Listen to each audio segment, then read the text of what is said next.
Carlos Diaz, a professional photographer who contacted aliens and filmed their ship, according to these claims. One morning in January 1981, Mexican photographer Carlos Diaz drove into an abandoned car park in Ayesco Park near Mexico City. He was on assignment from the magazine where he worked and made an appointment with a journalist who had not yet arrived. Diaz got into his car, preparing the camera for the work ahead, and although it was early morning, the air was thick with humidity, which made even sitting uncomfortable. Diaz looked at his watch impatiently, and suddenly his attention was attracted by a strange yellow glow emanating from the valley below him. At first he thought it was a wildfire fire, but a moment later the light source turned out to be a large orange oval UFO hovering slowly about 30 meters from his car. In disbelief, Diaz quickly grabbed the camera. Keeping it on the steering wheel, he began to take pictures, and then without warning, his entire car began to shake violently. Diaz got out of the car and took 2 more photographs before the ship took off vertically to the sky, leaving Diaz in a state of shock. This meeting marked the beginning of what was to develop into one of the most fascinating and enduring contacting endeavors in UFO history. Today, this case remains among a small number of alleged extraterrestrial contacts, which have been confirmed by video experts and not one specialist but a number of experts. The contact. Indeed, the apparent credibility of Diaz's claims has caught the attention of some of the world's leading UFO researchers, including the German writer Michael Hessman and abduction and researcher Dr. John Mack. Both concluded that Diaz's story was entirely believable. Hessman shares the videos of most researchers where he states, "The Carlos Diaz case is the most important documented human-alien contact that has occurred in our time. The transition from the routine UFO sightings in the area now recognized as UFO hotspot to one of the key incidents of recent years occurred only a few weeks later. In the days following his January observation, Diaz remained elated and pondered what had happened. Unable to forget what he saw, he repeatedly returned to Ayesco Park hoping to get more UFO pictures. After a series of fruitless visits, Diaz began to think he was wasting his time, but then on March 23rd, his practice was rewarded. Wandering through the thicket, Diaz was again alerted to the presence of a UFO by an orange glow that he could only dimly see through the fog and rain that covered the forest in Ayesco Park. He managed to get within 45 meters of the object. Diaz watched the ship hover above him, emitting a bright orange light, and according to him, it was domed with smooth rings in the center. The UFO, according to Diaz, was covered with several hemispheres about a meter in diameter each. Crouching behind the rocks, Diaz thought that his actions had gone unnoticed, but as he continued to watch the ship, he felt someone grab his shoulder from behind. Diaz immediately lost consciousness, and when he woke up, it was dark and the UFO disappeared.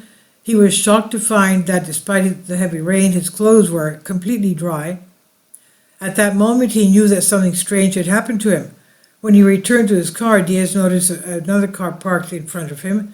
At that moment, a humanoid creature similar to a woman with blonde hair approached him, and she told him that if he wanted to know more about what had just happened, what he had just experienced, he should return to the same place at noon the next day. When Diaz returned the next day, he found the same entity sitting on the grass. The creature then turned to him and explained that it was she who grabbed his shoulder the day before. Before leaving, the creature also informed Diaz that he was then on their ship and that Diaz would gradually regain his memory of what happened while he was unconscious. Indeed, over the next few months, Diaz's memory turned piece by piece. According to him, he remembered the ship hovering directly over his head. When he tried to touch the ship, his hand seemed to pass through the yellow light, and he seemed to merge with it. The next thing he remembered was the ship standing on the platform inside a giant cave. Diaz was overwhelmed with trepidation when he remembered what he saw inside. It was full of stalagmites, some of which were carved into sculptures and they seem very similar to ancient Mayan sculptures, he said. The creature Diaz encountered in the park led him to a smaller cave containing several egg-shaped glowing spheres, one of which Diaz was asked to enter, and upon entering, Diaz initially saw only a yellow light. But then he found himself surrounded by the image of a forest. I could see all the details of the forest as if I was walking through it, Diaz said. I could touch anything, but I could feel the temperature and humidity. I could see and experience everything, but physically I was not there, he said. Then his guide told him that the balls are also a system for storing information and that certain data has been transferred to him. Diaz was then returned to the ship and eventually to the park. Continuing contact, according to Diaz, this was only the first of a series of contacts with the same creatures, the same beings that continued to this day. Since 1981, Diaz has stated that his experience within the realms has allowed him to travel to various regions on the Earth's ecosystem, forest, desert, jungle, coastlines, even Arctic regions, with the help of alien technology. And thanks to this contact, Diaz was imbued with an awareness of the interconnectedness of all living things, the need to preserve the environment. To many ufologists, these statements may seem far-fetched. Nonetheless, Diaz is viewed by many researchers as a very reliable source, not least because of the large amount of photographic evidence he has gathered to support his claims. Evidence: Mexican television journalist and ufologist Jamie Maussan, who has been at the center of UFO investigation in Mexico since the beginning, the tide began in 1991, believes Diaz's UFO photos are some of the most important he has seen. They're some of the most impressive. Maussan turned over the photos of Diaz to Jim Diletoso, an imaging expert at Village Labs in Tucson, Arizona, who concluded they were genuine after making sure he was not deleted with the hammer, dealing with a hoaxer. Maussan visited Diaz at his home in Tepoztlán, Mexico. And there he spoke to a number of other witnesses who claimed to have seen the exact same type of UFO. The apparent credibility of Diaz's case also attracted UFO researchers from more distant places who tried to glean insight into alien interest from the claims of contactee Diaz. The German writer Michael Hessemann, who first interviewed Diaz in June 1994, is convinced of the authenticity of Diaz's accounts. He not only contacts these creatures through meetings on ships, Hessemann says, but he claims to meet these creatures in real daily life since some of them live among us, quote, unquote. However, according to Diaz, the creatures do not want to fully disclose their origin and the fact of their presence among humans.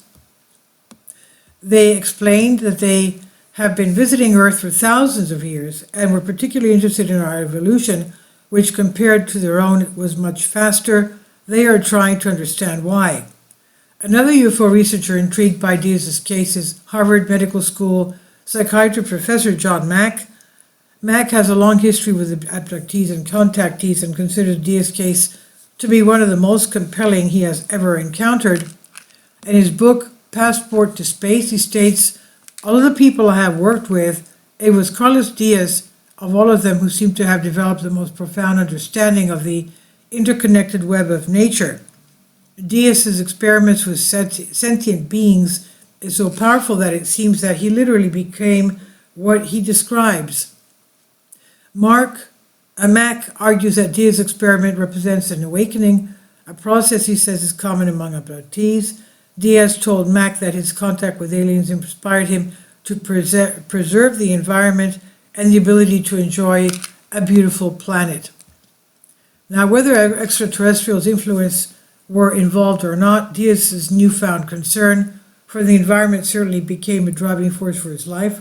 He made this environmental warning publicly, passionately publicity, especially in the late 1995 UFO conference in Düsseldorf, Germany. Diaz said that through his contacts he was informed that the alien civilization, previously threatened with complete self-destruction, they behave the same way as people behave, playing with fire, but somehow they manage to survive. He remains convinced that the disturbing predictions of his contacts about our future are all too real, predictions that state with almost certainty that humanity is on a current course towards total extinction. Alien messenger. This frankness, combined with the public nature of his experience, has allowed Lee Diaz to gain the stature of a visionary both in his hometown of Tepoztlan and in UFO research circles, but Diaz was quick to dispute this, claiming that he was not a unique visionary, but simply a messenger. Aside from the true nature of Diaz's current incarnations, for many ufologists, the Diaz case remains one of the most compelling in history. Indeed, there are few UFO reports that boast such impressive and abundant photographic evidence. And the experts and analysts of the UFO images of Carlos Diaz was extremely thorough.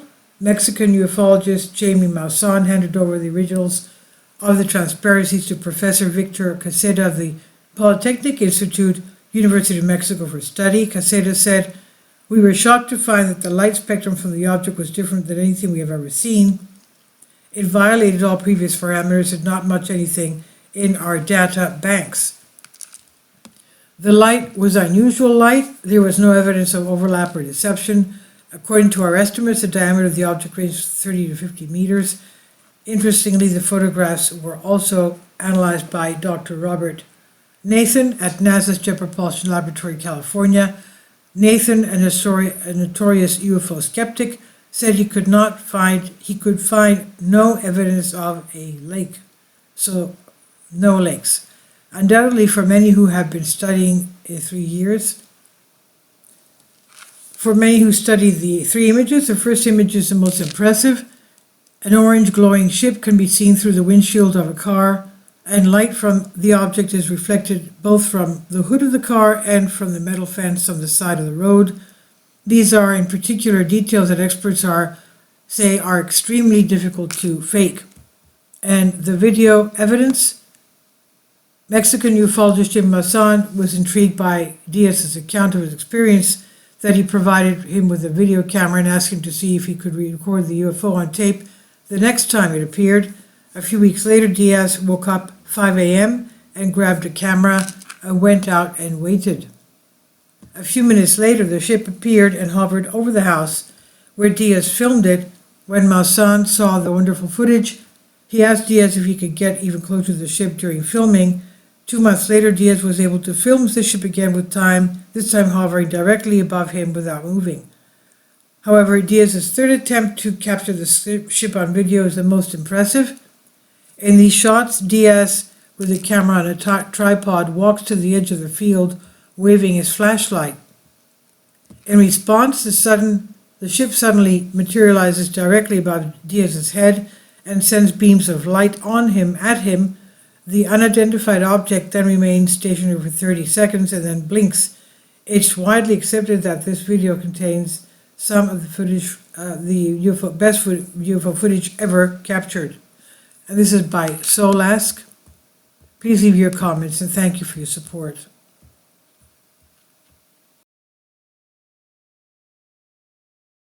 Please support my Patreon account.